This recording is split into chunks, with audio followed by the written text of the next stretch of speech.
আসসালামু আলাইকুম ওয়া রাহমাতুল্লাহি ওয়া বারাকাতুহু। আজকে আমি একটা ভিডিও দেব, সেটা হচ্ছে ভাই কন্ট্রোলার বক্সের মসফেট চেক করতে কারো কাছে আর যেতে হবে না। তো আমি এই কথাটাই বলতেছি এই কারণে যে অনেক ভাই আছে কন্ট্রোলার নাম শুনলে ভয় পান, মসফেট কী করছে কী হয়েছে না হয়েছে সেটা শুনলে ভয় পান। মাপতে গেলে ডিজিটাল মিটার দিয়ে মাপবো না অ্যানালগ মিটার দিয়ে মাপবো না কী করবো, এগুলো নিয়ে নানান পদের টেনশন করতে থাকেন। আসলে ভাই মসফেট মাপা কোনো টেনশনে কিচ্ছু না। আজকে আমি আপনাদের জন্য শুধু ছোট্ট একটা ভিডিও দেব। তো দেখুন, এই যে ডিজিটাল মিটার, এই ডিজিটাল মিটার দিয়ে কীভাবে একদমই সহজ মসফেট মাপা যায়।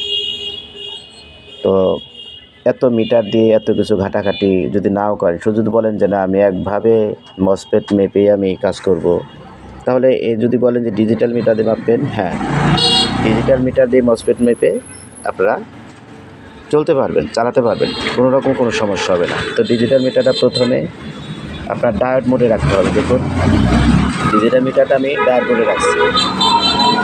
আমি 2000 মানে 2000-এ আমি রাখছি, সমস্যা নেই।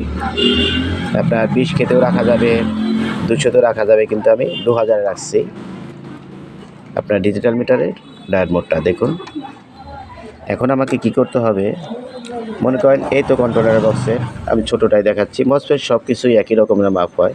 আমি ছোটো কন্ট্রোলার বক্সে একটা মসফেট দেখাচ্ছি, রিক্সা অটো রিক্সা। তো এই দেখুন এটা একটা মসফেট আছে। তো এই যে মসফেটগুলো রয়েছে রানিং, দেখুন এই যে মসফেট রয়েছে, এটা ভালো আছে না মন্দ আছে এটা আমিও জানি না, আপনিও জানেন না। দেখুন এটা এভাবে লাগানো আছে, এটা কিন্তু পুরাতন, দেখতেই পাচ্ছেন এটা পুরাতন। তো এগুলো পুরাতন, কোনটা ভালো কোনটা মন্দ আমি নিজেও জানি না। কিন্তু যখন আপনি তাতাল এগুলো খুলে দেখবেন যে মসফেটটা ভালো না মন্দ, তখন আপনি মাপলে আপনার মাপটা কীরকম দেখাবে। দেখুন আমি এই মসফেটটাই নেই, মনে করেন এই মসফেটটা আমি তাতালটা না খুলে এটা ভেঙে নিচ্ছি। দেখুন ভেঙে নেওয়ার পর মসফেটটা, এই তো আমার এই মসফেটটা এখানে। তো আমি এই মসফেটটাকে একটু পরিষ্কার করে নেব। দেখুন আমার জানি মিটারটা সহজে ধরা যায়। আমি মসফেটটা পরিষ্কার করে নিলাম। আমি এই পাশটা একটু পরিষ্কার করে নেব। আমার ভিডিও ভাই কোনো কাটা ছেড়ে না, আমি যেভাবে কাজ করে খাই ঠিক সেভাবেই ভিডিওটা দেই। তো আপনারা প্র্যাকটিক্যালি এভাবে দেখবেন। যেমন মসফেটটা সরাসরি এখান থেকে ভাঙলাম, এটা আপনি দেখাচ্ছি।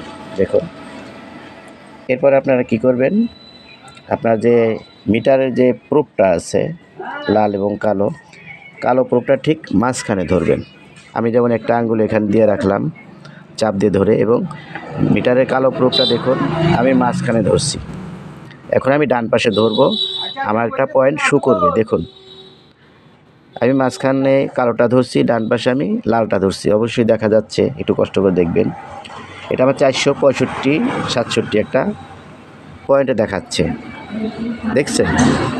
ঠিক আমি এভাবে ধরছি, কালোটা মাঝখানে, লাল প্রুফটা ডান পাশে ধরলাম। তো আমাকে একটা পয়েন্ট দেখাবে।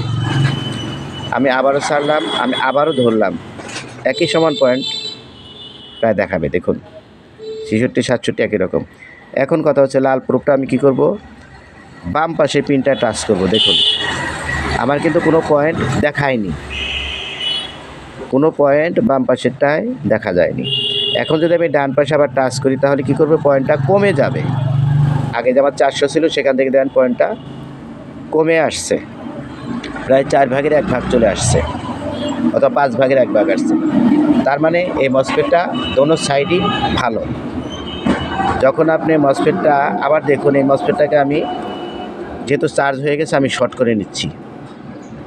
দেখুন আমি শর্ট করে নিলাম। এখন আমি আবার মাপতেছি, কালোটা ঠিক আমি মাঝখানে রাখলাম, এটা ডান পাশে দিলাম, আমার সেই আগের পয়েন্ট প্রায় দেখা যাবে। বাম পাশে ধরবো, পয়েন্ট দেখাবে না, ডান পাশে ধরলে পয়েন্ট কম দেখাবে। তার মানে মসফেটটা ভালো। এখন যদি আমি বারবার এটা করে আবার এখানে দেই, আমাকে কম দেখাবে, কারণ মসফেটটা আমার এই পাশে ধরাতে চার্জ হয়েছে। কারণ যখন মসফেটটা আমরা মাপি, ডিজিটাল মিটারই হোক অ্যানালগ মিটারে হোক, সেটা একটা চার্জ ও নিয়ে নেয়। এই চার্জ নিলে পর অবশ্যই আপনার মসফেটটা কী হয়, শর্ট দেখাবে, আবার অন্য কিছু দেখাবে। যেন আবার যদি আমি এটা এভাবে করি, ব্যাস হয়ে গেল। তাহলে মসফেট এর চেয়ে সহজ আর কী মাপ হতে পারে? আপনাদের সামনে একটা কন্ট্রোলার বক্সের মসফেট আমি খুললাম, আপনাদের সামনে মসফেট আমি মাপলাম। ঠিক এটা যদি আপনারা তাতাল দিয়ে খুলেন তাহলে দেখবেন এই মাপটা আছে। আমি এরপরে যে ভিডিওটা দেবো, যেহেতু আমি ভিডিও ছোটো করি, এরপরে যে ভিডিওটা দেবো আমার কয়েকটা ভিডিও দেওয়া আছে যে কন্ট্রোলারের এই মসফেটটা এখান থেকে কী মাপটা আপনাকে দেখায়, এই মাপটা কী মাপটা আপনাকে দেখায়। ঠিক এইভাবেই কন্ট্রোলার বক্স সাধারণত আমি এমনিতে কাজ করে থাকি। তো আপনারা এইভাবেই কাজ করবেন, আশা করি কোনো রকম সমস্যা হবে না। তো ভিডিওটা ভালো লাগলে আবারও বলবো লাইক কমেন্ট শেয়ার করবেন। যদি একটু উপকার হয় তাহলে 100% জোর দাবি লাইক কমেন্ট শেয়ার করবেন। আর উপকার না হলে তো কোনো কিছু দরকার নেই, কিচ্ছু করবেন না। ব্যাস এই পর্যন্তই, ভালো থাকবেন। আসসালামু আলাইকুম ওয়া রাহমাতুল্লাহি ওয়া বারাকাতুহু।